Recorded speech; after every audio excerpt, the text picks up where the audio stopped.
जर कुणी या मायबाप जनतेला धमकावण्याचा प्रयत्न केला, दादागिरी जर कुठे झाली तर त्याची हायगई केली जाणार नाही।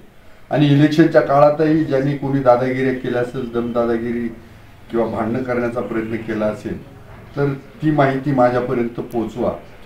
ह्या नादान पुढाऱ्यांचा बंदोबस्त केल्याशिवाय मी राहणार नाही। जे दारूवर विकलेत, जे पैशावर विकलेत, त्यांचा माझ्याकडे येण्याचा अधिकार नाही। ज्यांनी माझ्यासाठी प्रामाणिकपणाने काम केले त्या सगळ्यांचं मी स्वागत करतो। त्यांनी यावं, कामं घेऊन जावेत। ज्या मायबाप जनतेने प्रामाणिकपणाने माझी साथ दिली त्यांचं मी काम करणार आणि करत राहणार, हा या निमित्ताने शब्द।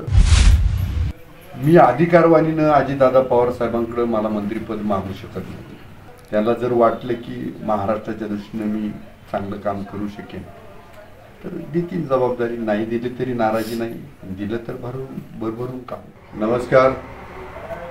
विधानसभेची निवडणूक झाली आणि मायबाप जनतेनं मला निवडून दिलं आणि परत एकदा आता सोमवारचा माझा जनता दरबार सुरू होतोय।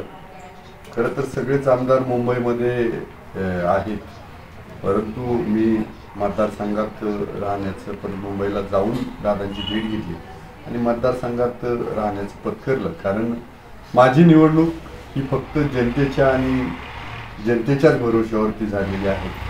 सगळे पुढारी तुटून पडले होते, काही वार्ताहरांनी सुपाऱ्या घेतल्या होत्या आणि तरीसुद्धा लोकांनी माझ्यावर एवढं प्रेम केलंय, तर त्यातून उतराय व्हायचं असेल तर जनतेचं काम आणि काम करत राहणं हे माझं कर्तव्य आहे।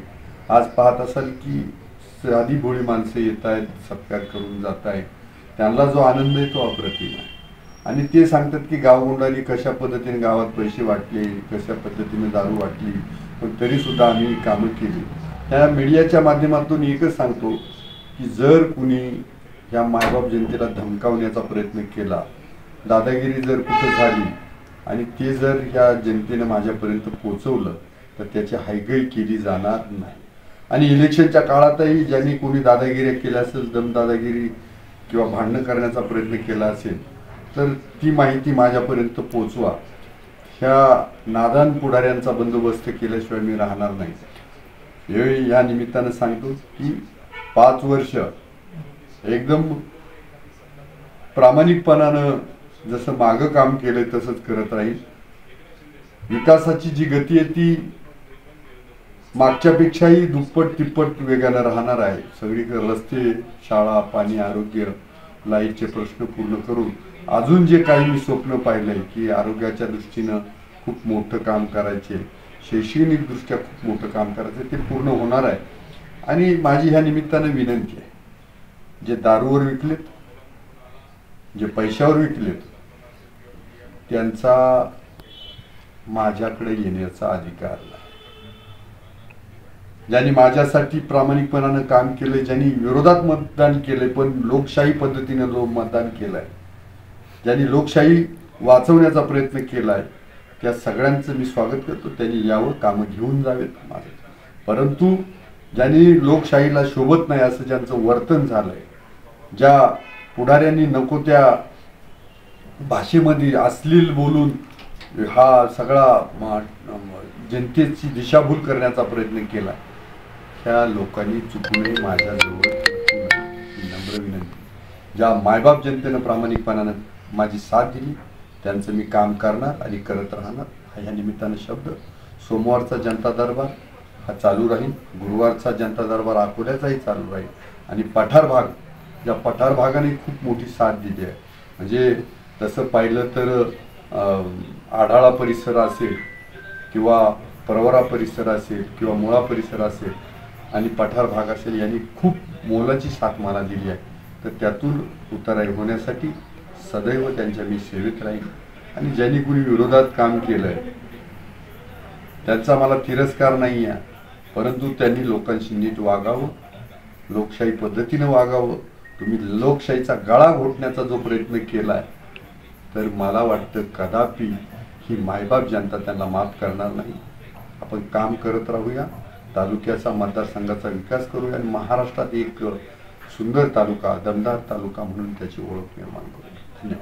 साहेब, एक प्रश्न आहे. अकोले तालुक्यात सर्व कार्यकर्त्यांमध्ये तसंच अकोले जनतेमध्ये पण एक इच्छा आहे की तुम्ही आता नामदार व्हावं. आता बघा की नामदार व्हावं ही इच्छा आहे कार्यकर्त्यांची, असणं स्वाभाविक आहे. मताचं लीड पाहता बरेच दिग्गज तिथं आहेत. त्यामुळं मी अधिकारवाणीनं अजितदादा पवार साहेबांकडे मला मंत्रिपद मागू शकत नाही. कारण माझं लीड जर समजा 25,000, 30,000, 40,000, 50,000चं असतं तर कदाचित मी तसा विचार केला पण असता किंवा मागितलं असतं. त्याला जर वाटलं की महाराष्ट्राच्या दृष्टीनं मी चांगलं काम करू शकेन तर देतील जबाबदारी. नाही दिली तरी नाराजी नाही, दिलं तर भरभरून काम कर. साहेब, दादांनी ऑलरेडी तुम्हाला मागच्याच तुमचं फर्स्ट टर्म होती तरी तुम्हाला तालिका अध्यक्ष बनवलं होतं. त्यामुळे असं लोकांना वाटतंय आणि त्यांची इच्छा पण आहे की तुम्हाला नक्कीच ते नामदार बनवतील. मागच्या वेळेला संधी दिली तिथं मी सोनं केलं. त्यातल्या अकोले तालुक्यातील त्या संधीचं मायबाप जनता आहेत त्यांनी दखल पण घेतली. ते माझ्या मागे उभे राहिले. आता अधिकच्याला परत दादांनी द्यावं ही इच्छा आहे माझी, पण दिलं नाही तर बिलकुल नाराजी नाही. कारण शेवटी कुणी लाखाचं लीड घेतले, कुणी 50,000चं लीड घेतले, अशी कितीतरी जण आहे. म्हणजे आमच्या राष्ट्रवादीमध्ये जवळजवळ 12-15 जण आहेत का ज्यांनी 60-70 लाखाची वरचं लीड घेतलेलं आहे. त्यामुळं त्या लोकांना संधी भेटणं स्वाभाविक आहे. आलं का लक्षात? आता आपल्याला लीड कमी आहे याची जाणीव मला आहे. त्यामुळं पक्षाला माझ्यामुळं त्रास होईल आग्रहामुळं असं माझ्याकडनं कुठलं कृत्य होणार नाही. नक्कीच साहेब, गेल्या 5 वर्षापासून तुमचं एक वेळापत्रक आहे. सकाळी 6 वाजता जनसेवेला सुरुवात करायची तर संध्याकाळी 10 वाजू 11 वाजू. इतकी एनर्जी कशी येते? दुसरी महत्त्वाची गोष्ट, आज निवडणुकीमध्ये झाली दगदगी, तुम्ही आराम न करता पुन्हा तीच प्रक्रिया जशी आहे त्याच्यात कुठल्याही प्रकारे वेळापत्रकात कुठला बदल न करता हे सुरू होते. ही एनर्जी कुठून येते? खरं तर रोजचं जनतेमध्ये जाणं आणि जनतेची कामं करून देणं हेच माझं टॉनिक आहे. की लोकांना मी हसताना पाहतो. तुम्ही पाहता इथं तुम्ही बराच वेळ थांबलेले आहे. लोक येत आहे, भेटताय, जिथं मतं थोडीफार कमी पडली तिथं दिलगिरी व्यक्त करताय की साहेब ज्यांनी चुका केल्या ते सुधारण्याचं आम्ही त्यांना आव्हान करू. आणि लोक भेटताय हीच सगळ्यात मोठी एनर्जी. म्हणजे लोकांना मी जर दिवसभरात भेटलो नाही, 5, 50, 100, 500 लोकांना भेटलो नाही, 1000 लोकांना भेटलो नाही की मलाच करमत नाही. त्यामुळं मी लोकांमध्ये जातो, काम करतो, काम करत आलोय, काम करत राहील. आणि आराम हराम आहे, हमें कुछ करना है.